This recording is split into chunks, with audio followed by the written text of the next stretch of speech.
જૂનાગઢ જિલ્લાના તમામ તાલુકામાં બનેલી બોગસ મંડળીઓનું લિસ્ટ નામ સરનામા સાથે મારી પાસે પડ્યું છે અને કિરીટભાઈ પટેલને એમ લાગતું હોય કે આ જૂની વાત છે તો આવી જાય સામે ડિબેટમાં. જો ડિબેટ હું હારી જાય તો આ ચૂંટણીમાંથી નીકળી જાય. મારે ચૂંટણી નથી લડવી.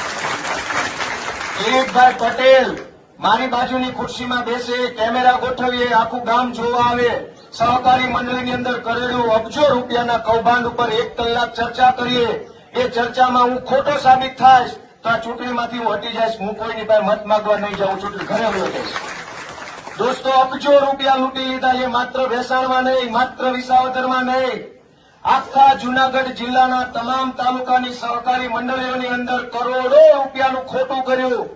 હગાવાલાઓની મળતિયાઓની સોરઠ ડેરીમાં એપીએમસીમાં ભરતી કરી 40-40 લાખ રૂપિયા લઈને ભરતી કરી છે. એની આખી ફાઇલ મારા મોબાઈલમાં આવી ગઈ છે. આવનારા દિવસોમાં એ કહેવાનો છે.